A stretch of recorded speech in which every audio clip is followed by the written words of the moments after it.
Morning, everybody. Good day, good evening, wherever you're listening at, checking us out at. Today's guest, Reverend Kirsten John Foy. How you doing, Reverend Foy? I'm doing well this morning. How's the family doing today? We're blessed, man. Everybody's great. Everybody's great. You represent an organization here in New York called Arc of Justice. You've been doing work in the city and on the streets of New York long before a lot of the more recent activism has been taking place, you know. Luckily, I guess, and it's a blessing. I don't know. I'd love to hear your perspective on it. You know, activism is in vogue now. You know what I mean? Everybody want to talk about it now. Yes, sir. It's a flip. It's a flip of the script for sure. How does that feel for somebody like yourself that's been doing this work a long time? It's both a blessing and a curse. I mean, you spend you spend the bulk of your time trying to engage people and bring them into the process. You try to inform the community and empower them with that information and with a menu of action options, and you try to guide and lead the community to a place that's gonna force reform and transformation. And then you have all of a sudden you wake up and the whole world is banging on the door like, let us in. And it's both a blessing and a curse because the masses have now awakened, but to what end, to what degree? So, with action and with activity, with movement, you must have strategy, you must have coordination, you must have interaction. And, the more people you have, the greater task that is. So it's both a blessing and a curse, but I wouldn't have it any other way. It's about time America has woken up. Would you say that you come across a lot of new people to this conversation that think this is going to be fixed with, one season, one protest, one vote, one hashtag? One hashtag. Is that something that you come across? Absolutely. I mean, we have a lot of the passion and the activism is bubbling up from the ground. It's bubbling up from, younger activists, Gen Zers and millennials, some of the younger end Gen Xers that have woken up to certain realities. And with that bubbling up comes a lot of tension, comes a lot of new ideas, comes a lot of new approaches. And those things all have to gel. They all have to make sense. They all have to mesh. And they've got to do so with a specific set of goals in mind. And bringing and corralling everybody around a specific set of priorities that don't just speak to one issue, but speak to as many issues as possible is necessary. But this thing is not, it's not 5-minute rice. It's not 5-minute grits.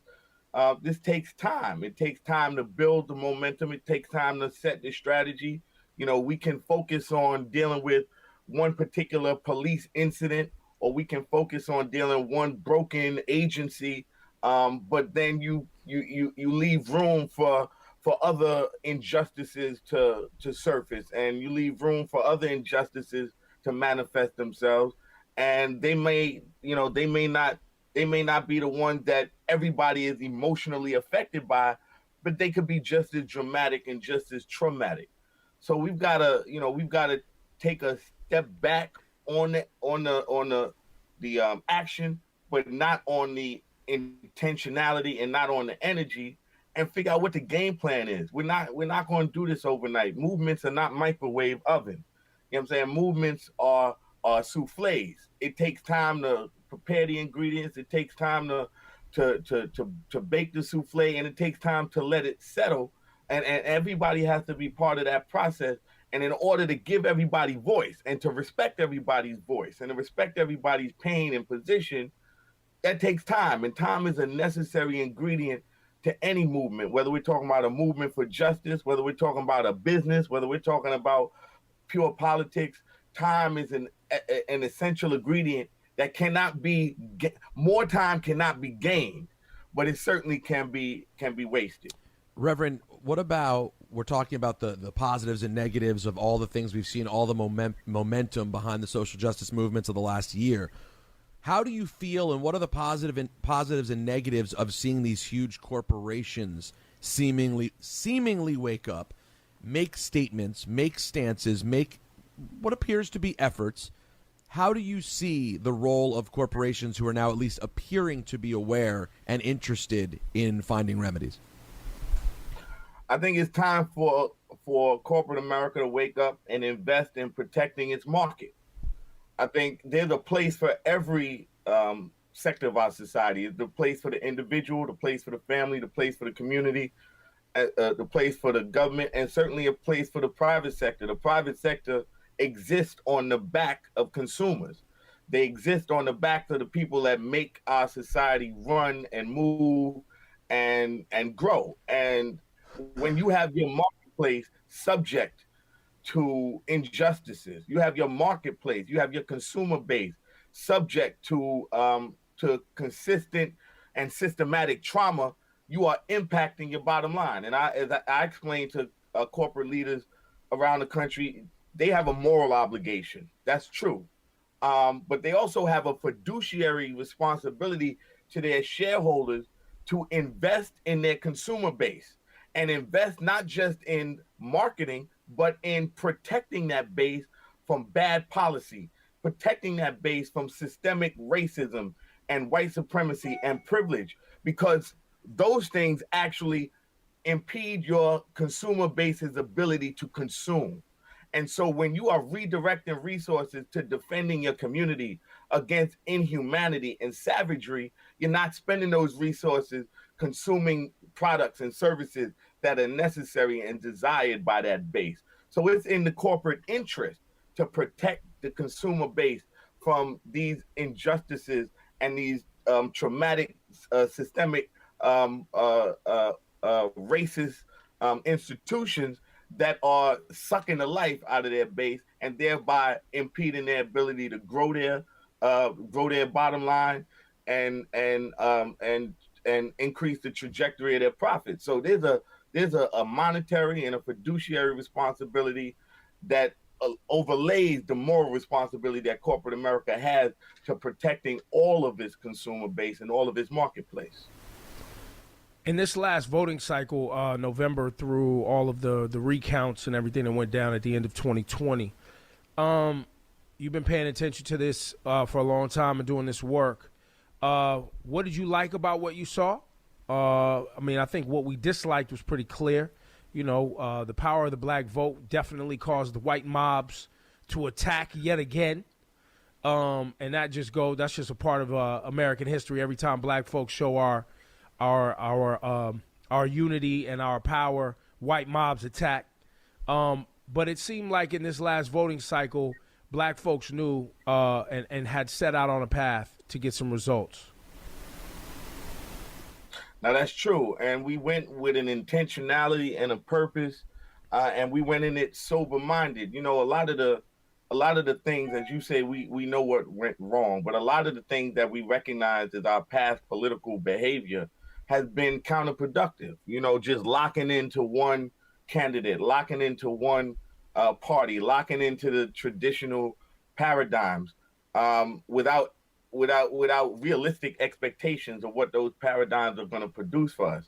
I think in this past instance, we recognized that our basic survival was on the line. We recognized that our humanity, the civil society was on the line. We recognized that we shouldn't have children in cages. We recognized that we shouldn't have black people gunned down by law enforcement with impunity and a cheerleader in a White House. We recognize we shouldn't have a government that encourages white supremacist violence against communities of color. We recognize these things, and we recognize it was in our self-interest to protect ourselves from this aggressive form of politics. And we showed up and we showed out. Some of us were upset. We saw a little more black men than we may have wanted to see supporting the other side. But I don't begrudge that either, because somebody has got to hold both sides accountable. And I don't believe that it was black men raising a 45 flag out of pride. I think it was a check on the unfettered access that the other party had to our vote without reciprocity. And so I think now we have a more realistic expectation. We didn't expect to be saved by Biden. We're not looking to elect a No. messiah. We're looking to elect a president, and we're gonna hold him accountable. Do you think, looking at Biden's plans, they're just plans, and this is another thing that I think in our as we evolve as voters, and the best thing that we can leave to the youth who are just now starting to vote is understanding that these are plans. And if That's right. we don't participate in our local government politics via representatives and senators, those plans that a president have will not get pushed forward. When you look at the plans that Biden has, have you seen anything in there that you feel you think is very promising?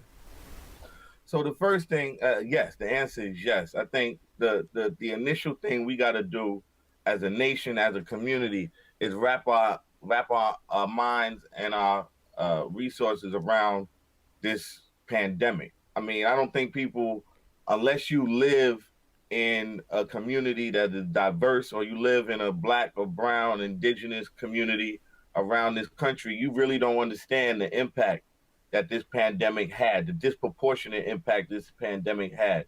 You know, they talk about the essential workforce. The essential workforce are black and brown workers. The essential workforce is the indigenous workers. The essential workforce are single mothers and women out there. And that essential workforce literally put their lives on the line to keep us afloat when we were sinking. And we've got to protect and respect and honor that essential workforce by dealing with this pandemic, because we can't continue to rest on their courage and to rest on their work. We've got to wrap our arms around this pandemic so our kids can go back to school. I don't think people recognize the damage that remote learning has done to black and brown and indigenous children in this country. So we got to deal with that pandemic. We got to get kids back in school. Remote learning has been a failure across the country in many instances. Right here in the city of New York, you had tens of thousands of kids that once the Department of Education logged off, so did they. They didn't remote learn. They didn't log in one time, and it's almost as if we've written off an entire generation of kids. So the Biden plan to reopen schools is promising, and the pandemic plans, the economic plans. But I think the one thing, and I'll let you have it back, that we need to keep our eye on is this infrastructure plan, this $1 trillion plus that they plan on spending, and how we can use that $1 trillion to leverage against intergenerational poverty, how we can use that $1 trillion to break the grip that poverty has on black, brown, and indigenous communities in this country. And if we close our eyes to that and just let them go about business as usual, this will be another opportunity that was missed, that we could use the resources of this country to undo the damage this country has done to black, brown, and indigenous people throughout its history. And in that development plan, that infrastructure plan, I've read that there is a special focus on contracting with black contractors and black businesses in that infrastructure plan.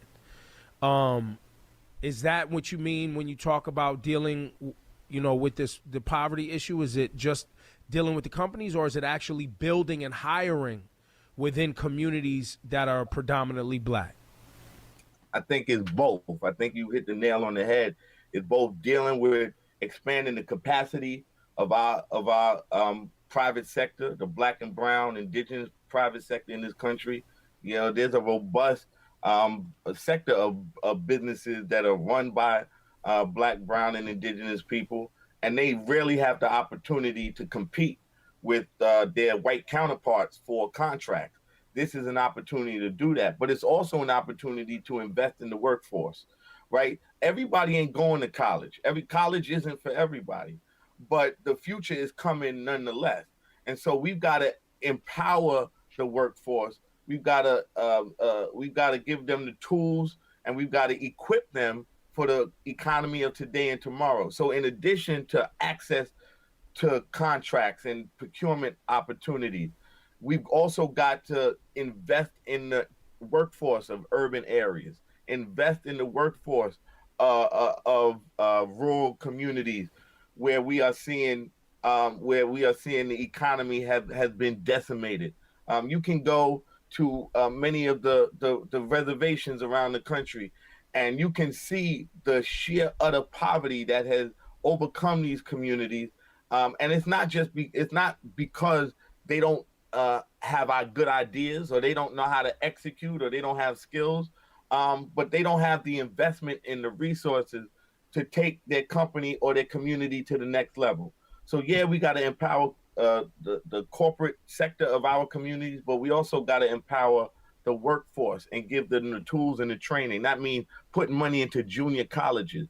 That means retooling many of our high schools to deal with things like the green economy. Training, we shouldn't just be training our kids to to repair cars. Now we need to be training our kids to build wind power plants and windmills, and invest in their ability to engage the new economy, the sustainable green economy, the economy of the future. So it's both, and it's the companies, but it's the communities. We got to empower both if we plan on breaking intergenerational poverty. Now, Laura, you was saying, was that you, Laura, when we was talking about Biden wanted to give city community colleges free? Well, that's what I heard.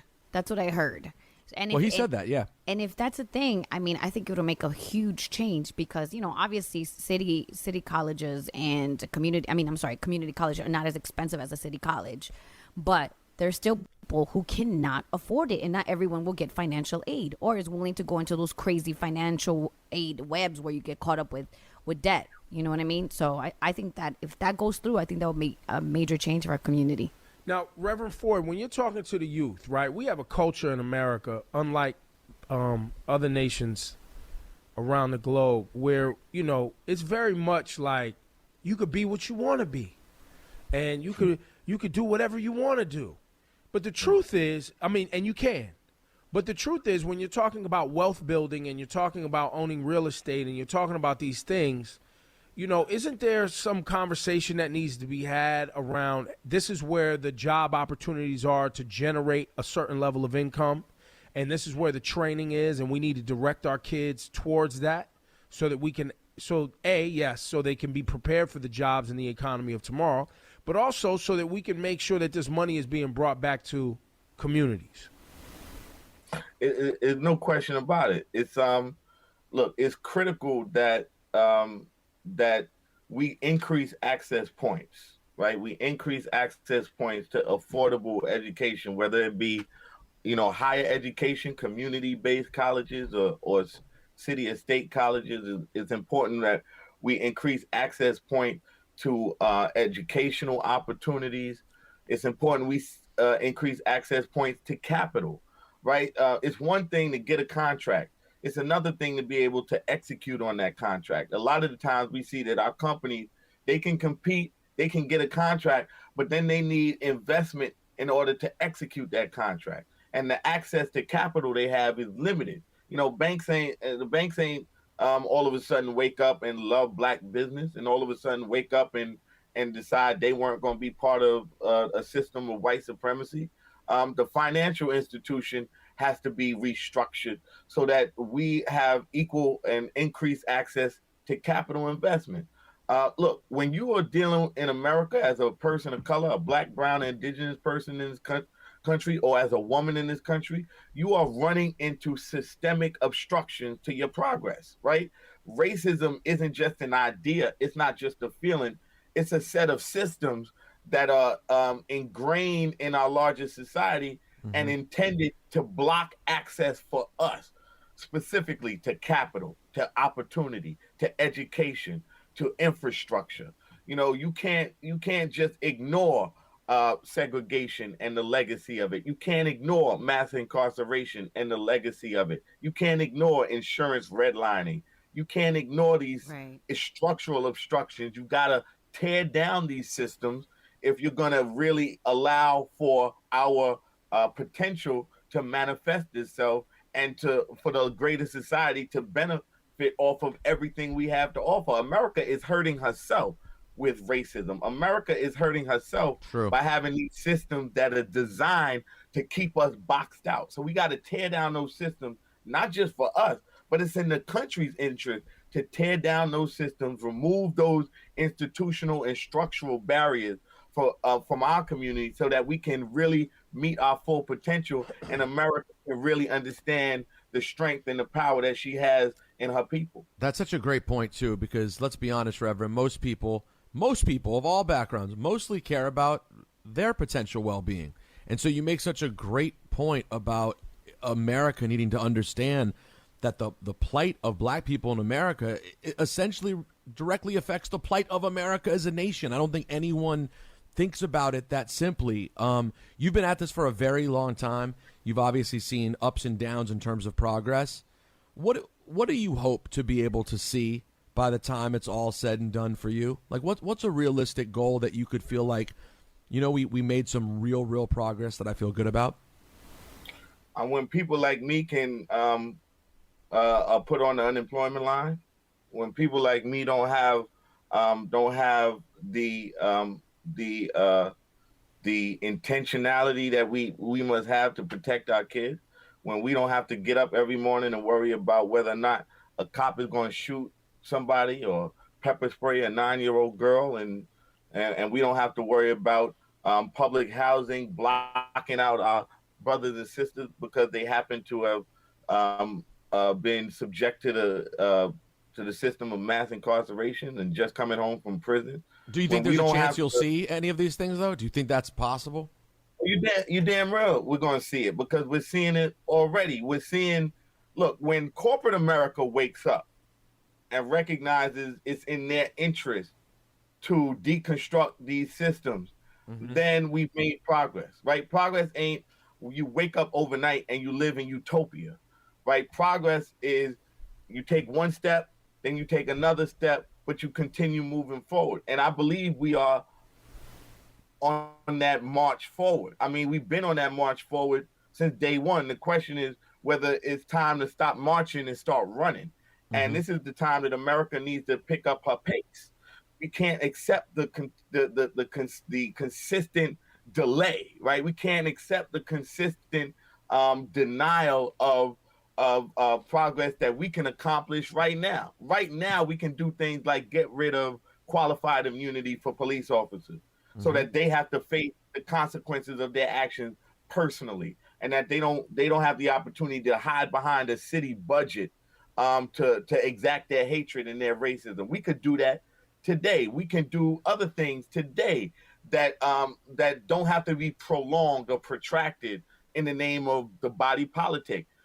They've got the wind at their back, and the people are ready to support progress as aggressive as the leadership is ready to be. It's up to people like me to move the leadership into a more aggressive and assertive posture so that we're not dragging our feet. A lot of the critique of the movements of the past has been too accepting of incrementalism.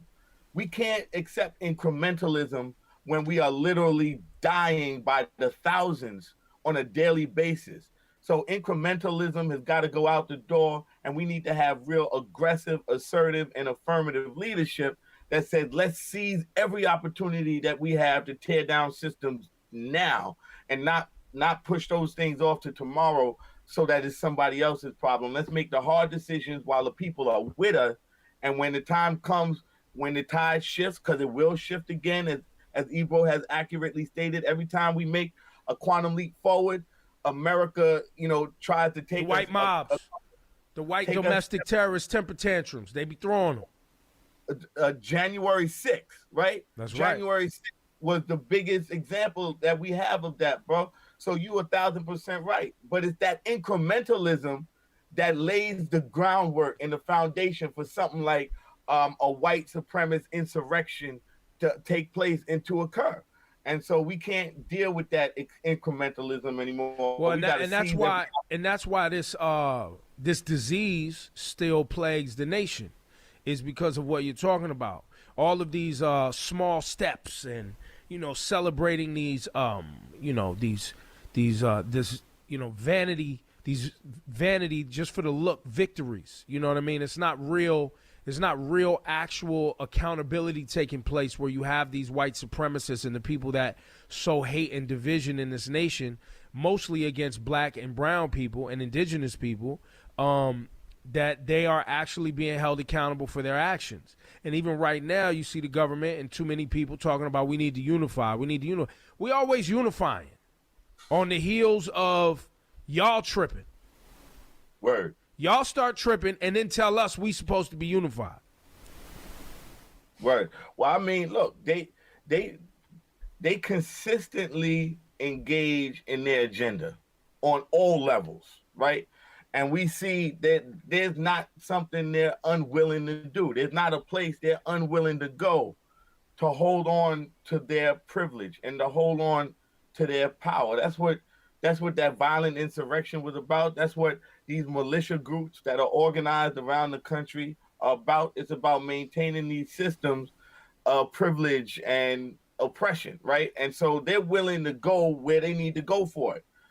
They need to recognize we're willing to go where we need to go for it. As violent as they're willing to be is as peaceful as we're willing to be, right? So if you recognize you ain't got enough bullets to gun us down, you ain't got enough handcuffs to lock us all up when we out here defending our children. When, I just came back from Rochester a couple of weeks ago, 9-year-old girl, pepper sprayed with her hands cuffed behind her back in the backseat of a squad car with the doors closed on her. That was intended to injure and to kill that 9-year-old girl.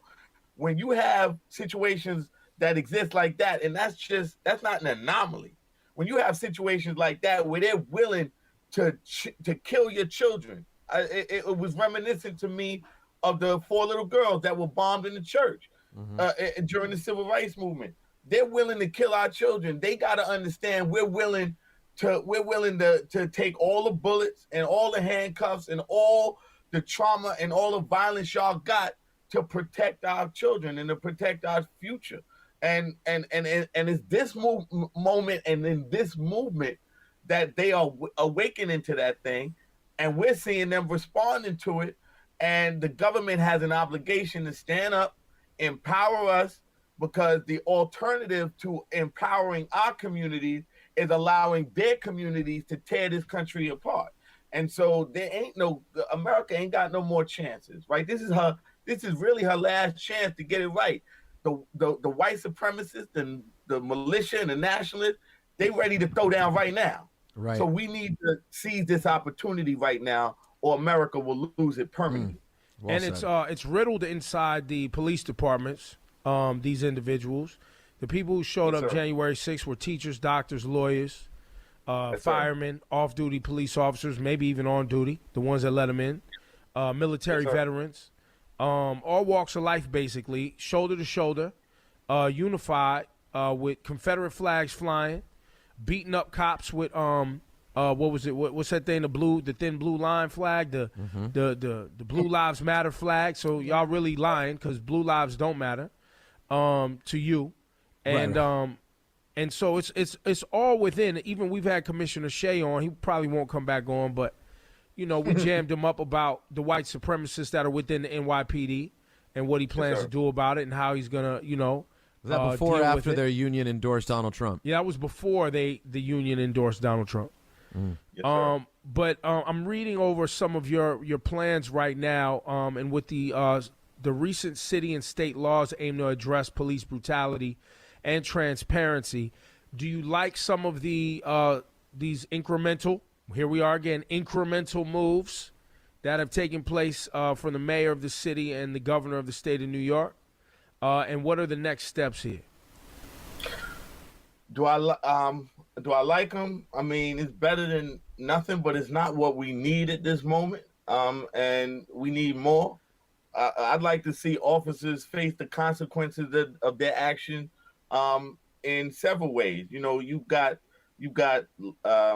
criminal justice, you've got civil justice, you've got administrative justice. There are a whole host of systems that really need to step up their act when it comes to holding police accountable. So not only do cops need to be charged, those officers in Rochester should have been charged.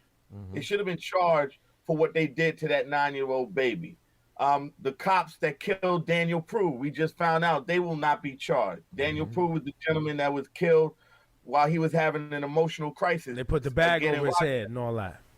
Put a bag over this man's head. He was butt naked. It was snowing. They laid him on the ground with a bag over his head and he died. Oh, big surprise that was the outcome of that situation. But the cops there won't face charges. We need cops thrown in jail. We need families to have the ability to sue officers, to take away their monetary protection. We need to have the ability to hold them accountable on the job. You should be fired. You should not be sitting behind a desk collecting more more checks from the taxpayers like Daniel Pantaleo, the cop that killed Eric Garner. He was richer when they got rid of him than he was at the moment that he killed Eric Garner. He had increased benefits. He had a raise. He had padded overtime. His fund. Overtime. He got more overtime than a lot of his counterparts. So when you reward cops for killing black people, you know you got a busted up system. I met with Commissioner Shea a couple weeks ago. Myself, my colleague Reverend McCall had a closed door session with him. We laid all this stuff on the table. Hey, yo, bro, you cannot govern this city with batons. You cannot respond to peaceful protesters with violent insurrection by your police officers, and then turn around and act like everything is okay with the police department. You can't, Commissioner Shea. Quite frankly, you shouldn't be the commissioner of this department. Right? Like there were qualified black and brown people that were stepped over by this mayor to make you the third white police commissioner under his watch. Right? So we can't accept what y'all are giving us as progress, because we might as well just let y'all police yourselves. You need to be thrown in jail when you violate our rights and injure us. You need to be held accountable in civil court, and you need to lose your job and your benefits. There's no reason Daniel Pantaleo should be continuing to have a pension and to continue to enrich himself years after he killed Eric Garner on our dime. Black people was padding his pocket while he was out there running around saying I was justified in murdering this man. So those systems all have to be activated. They all got to step up, and we need to have real leadership that's going to force them to do that. Before we wrap today, we got a big situation happening in New York this year. Major election, some 50 city council seats, I think the number is. Mayor, what is it, 51? So there are 51 city council seats. All of the city government is up for election, but some 2/3 of the city council is going to be brand new, people that have not been in government or in the city council before. We're going to have a brand new mayor, a brand new city controller. We're going to have probably a brand new speaker of the city council, brand new borough president. In Manhattan, we're going to have a brand new district attorney. And we're going to have, all of this coming in at the same time in the midst of a crisis, a pandemic, in the midst of an economic crisis, in the midst of a racial injustice crisis here in the city. We're going to have all these newcomers coming in, and they're coming in a system that's never been implemented before in the city, ranked choice voting. So there's a lot of confusion.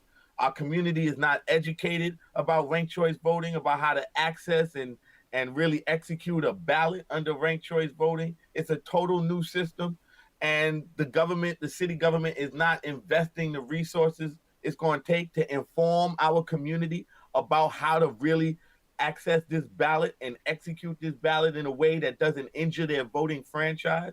There are 5.6 million registered voters in the city of New York, and a full 90% of them have never even heard of ranked choice voting. And that's the system that's about to be imposed on us to choose this brand new government.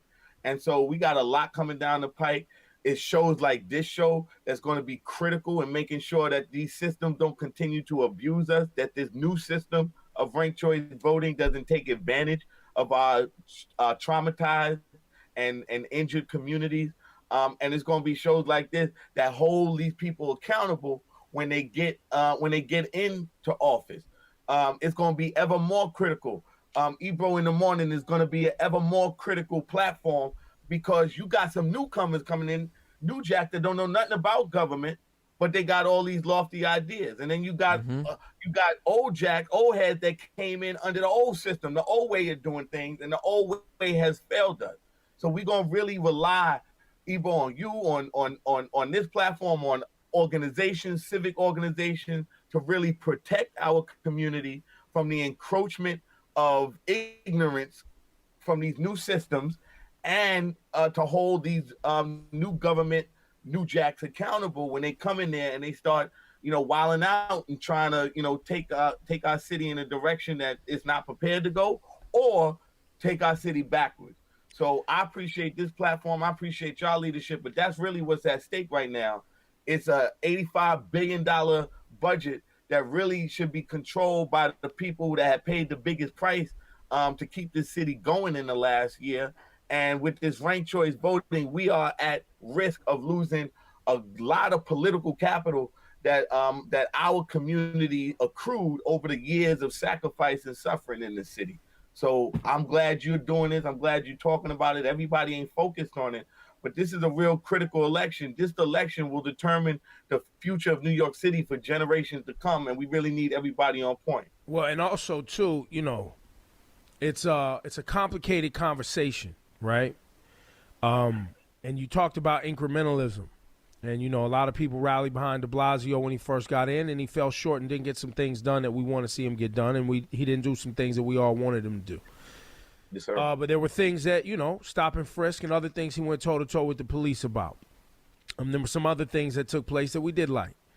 But what's about to happen is the amount of money being spent by conservatives to spin what is going on with not solving the housing crisis, the pandemic, and acting as if the NYPD was done some disservice when $1 billion was taken away from them. And it's an inside job when we see these escalations in crime and slow response rates from police when they don't get their way. So that's going to be spun and turned into rhetoric that is about more conservatism and less progress. And we have to be careful. Yes, sir. Yes, sir. No question about it. We saw the backlash against the defund movement around the country, right? We saw not just conservatives in the Republican Party, but we saw conservatives in the Democratic Party push back against that, saying it's going to hurt us. And there's some statistical argument to be made that maybe we're using messaging that's a little too aggressive for certain parts of the Democratic Party. Activists shouldn't be coming up with messaging for politicians. It's politicians' job to take the messaging of the people and turn it into something that could bring people together, not just co-opt activist messaging. 1,000%. It was their failure to do exactly what you just said that hurt the party. It wasn't our job is to push the envelope. We did our job. Your job is to take that momentum, translate it into something actionable and legislatable, and keep it moving, like you're saying. And they failed to do that.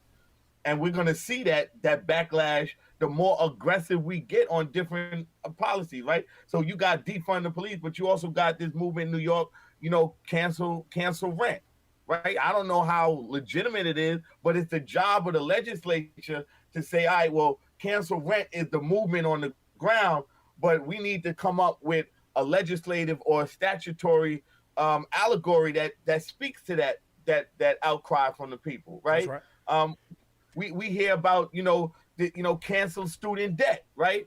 Well, I don't know how legitimate that is to the establishment, but on the street, that's what we hollering and screaming for. So it's your job to take that messaging and translate it into something governable and actionable and legislatable. And if you don't do that, that's not on us. That's on y'all. That's what we hired you for. We hired you to do that part. That's what we talking about. They work for us, right? And they have to be responsive to what we demand of them. And y'all got to figure it out. It's not our job to tell you how to do your job. It's your job to take what we are giving you, our instruction, and our demands and our priorities, and act on them and implement them. And if you can't envision how to do that, you're clearly not the right person for the job in this time, in this place, in this moment. So you need to get out of the way. And whether you agree with it or not is irrelevant. We ain't hire you to validate us.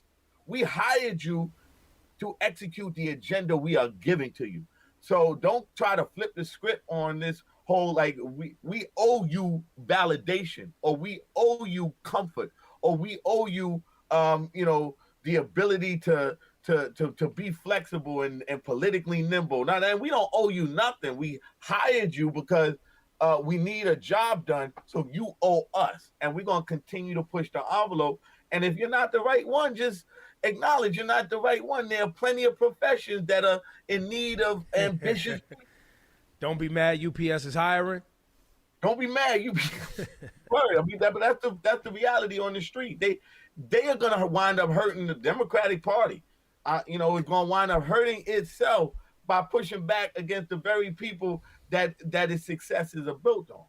Who do you support for mayor candidate right now? Myself and my community. We have an agenda that we want to see them speak to, right? We got to really flip this script. They come and they say, well, here's my platform for mayor. And I say, you starting out wrong. You ain't got no platform for mayor. Sit down, take a seat, and take some notes. Here is your platform. Your platform is police reform. Your platform is investing in public housing. We got 500,000 people living in public housing in the city of New York, and it has been decimated, and it has been underfunded for generations. It's $45 billion worth of maintenance that needs to be done, capital investment. Here is your agenda. Remote learning. You got to reopen our schools, but you got to make sure our kids are safe, our teachers are safe, our educators are safe. Your agenda is we need infrastructure investment in Brownsville, in South Jamaica, Queens, in the Rockaways. We need infrastructure investment before you're laying new pavement for new people to come in, right? We see new infrastructure investment when the community starts to change its complexion. We need infrastructure investment when the community looks like the community already has looked for decades and generations. So here is your agenda. I like people that like me. I want to see somebody elected that's going to make sure we are at the table when decisions are being made about personnel, about budgets, and about policy. I don't need you coming in telling me what you want to do. I know what you want to do. You want to run the city. I need somebody in there that's going to say, where does this city need to go to make sure that all of our communities are benefiting from it? We the Arc of Justice hosted, that's the organization I run, a mayoral forum, and we had 8 of the top mayoral candidates. And I made the point of the imperial mayoralty is dead. We're not going to sit back and just let one person decide the fate and the future of our city anymore. They can't be trusted. So that bully pulpit is a little bit smaller now. And it's up to us to make sure that the table is bigger and the bully pulpit is smaller, so that we all have a bigger voice and we all get a larger slice of the pie. And quite frankly, the way the city has been run, it's been, one strong personality after another strong personality after another strong personality, because in New York, we like to see a fighter. We like to see somebody with strength. We don't want no punk running our city because we ain't no punk city. But we ain't no punk city, right? So don't be punking us. Don't be getting in there acting like we don't have a stake, or we don't have a voice, or we don't have any power because we hired you to do a job. That paradigm is dead. We're going to make sure it's dead. And anybody that wants our vote, anybody that wants access to our people and our resources and our institutions, y'all need to come with pen and paper in hand and be ready to take instruction, not just give dictation. And that has been the paradigm that we've lived under, and it has failed us, and we ain't doing that no more. His name is Reverend Kirsten John Foy. He's been working around New York City and New York State and the nation for a while. I appreciate all your work. I appreciate you coming on the program. And I'm sure we'll be talking again soon. Thanks, Reverend Foy. I appreciate y'all. Y'all have a blessed day and keep it moving. Keep pumping. There you go. too, Look man. up the Ark of Justice and Reverend Kirsten John Foy. WQHT and WQHT HD1 New York. Ebro in the morning with Laura Stiles and Rosenberg. Hot 97.